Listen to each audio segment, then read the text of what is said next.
नमस्कार मित्रों, टीएस की बात में आपका स्वागत है। मैं हूं त्रिवेणी सिंह। जब बात भ्रष्टाचार की होती है तो इससे सभी लोग सहमत हैं कि भ्रष्टाचार से आम आदमी परेशान है। लेकिन जो छोटे स्तर पर भी है और भ्रष्टाचार से धन अर्जित कर रहे हैं, उनके परिवार वालों से पूछो तो उनका जवाब कुछ अलग अंदाज में होता है। सबसे बड़ा सवाल ये उठता है कि भ्रष्टाचार की जननी कौन है, कहां से भ्रष्टाचार की उत्पत्ति हुई।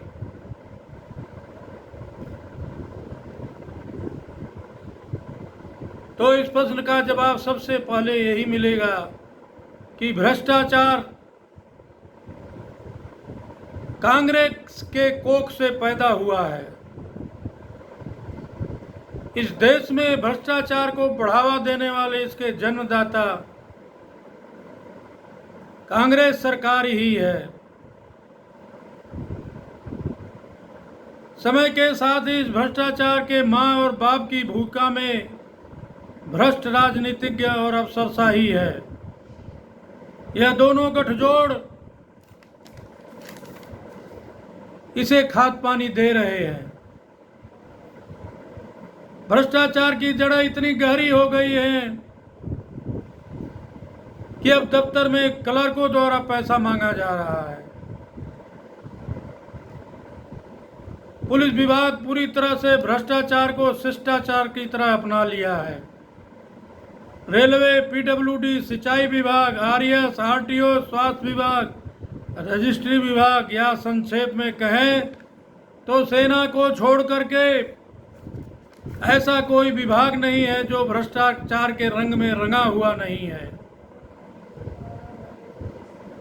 हालात यह है कि कांग्रेस पार्टी सत्याग्रह और प्रदर्शन कर रही है कि सोनिया और राहुल गांधी को भ्रष्टाचार के मामले में ईडी पूछताछ न करे। इससे बड़ा सबूत और क्या हो सकता है कि भ्रष्टाचार किसने पैदा किया देश में। अपने को कट्टर ईमानदार पार्टी कहलाने वाली आप पार्टी का यह हालात है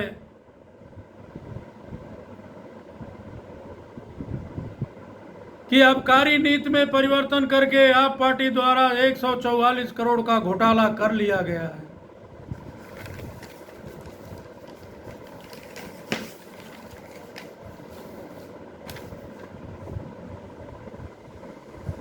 जिसकी सीबीआई की जांच के आदेश दे दिए गए हैं। झारखंड में पूरी सरकार भ्रष्टाचार में डूबी हुई है। वहां का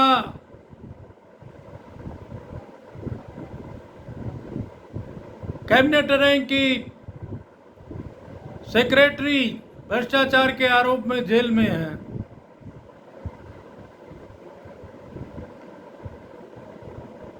कांग्रेस के ही कोख से पैदा हुए शरद पवार का पूरा कुनबा भ्रष्टाचार में डूबा हुआ है। पश्चिम बंगाल में भ्रष्टाचार की जड़ें कितनी गहरी हैं, इसका नमूना पार्थ चटर्जी का नोटों का पहाड़ संकेत दे रहा है। ऐसे पता नहीं कितने पहाड़ों के नोट मिलेंगे। समय का इंतजार करिए, देखिए होता है क्या।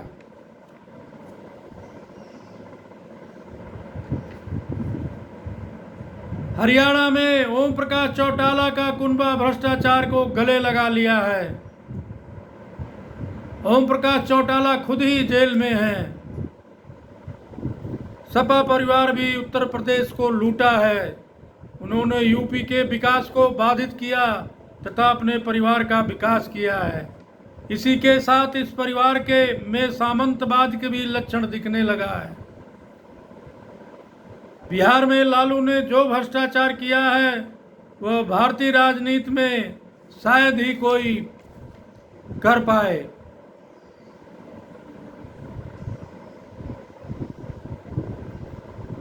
मायावती का भ्रष्टाचार सबके सामने है, जिसको चलने के लिए साइकिल की व्यवस्था नहीं थी, आज उनका भतीजा 400 करोड़ का मालिक है। ये सब भ्रष्टाचार की कमाई है, वहां से दोहन किया गया है। पंजाब में बादल परिवार प्रदेश का खूब दोहन किया, अपने परिवार के लिए भ्रष्टाचार किया। दक्षिण में भ्रष्टाचार के वजह से तेलंगाना में केसीआर का किला ढहने वाला है। तो आंध्रा में जगन रेड्डी खुद जांच के घेरे में हैं और जल्द ही उनके केस का निपटारा होने वाला और जेल जाने की तैयारी है। तमिलनाडु में द्रुमुक परिवार भी जांच के घेरे में है। केरल में केरल का मुख्यमंत्री खुद ही सोने के तस्करी के आरोपों से घिरे हुए हैं।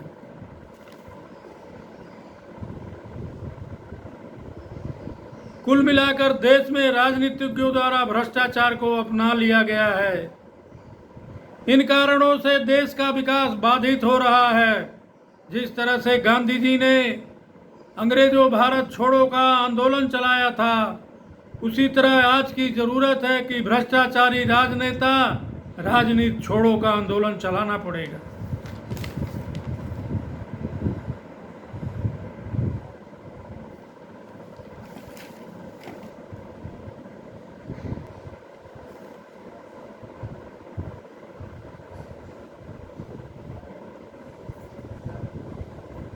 इसकी जरूरत आम लोग महसूस कर रहे हैं। राजनीति में खुली लूट की वजह से अब डकैत, लठैत, स्मगलर और माफिया, इन सब वर्गों का झुकाव राजनीति के तरफ दिख रहा है।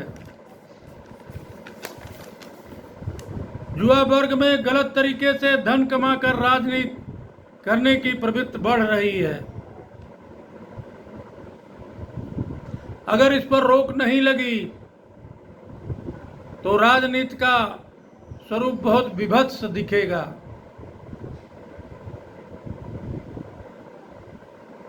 इस भ्रष्टाचार में आम जनता भी बराबर की दोषी है, क्योंकि जात, धर्म और क्षेत्रवाद के नाम पर वोट जनता कर रही है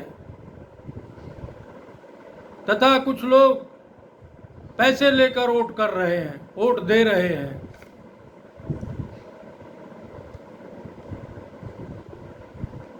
इस पर सख्त कानून बनाकर रोक लगाने की जरूरत है, लेकिन इसको करेगा कौन? इस देश में दो राजनेता को छोड़ दें तो सब लोग किसी न किसी तरह से डायरेक्ट और इनडायरेक्ट तरह से भ्रष्टाचार कर रहे हैं। केवल दो राजनेता ऐसे हैं जो भ्रष्टाचार से दूर हैं।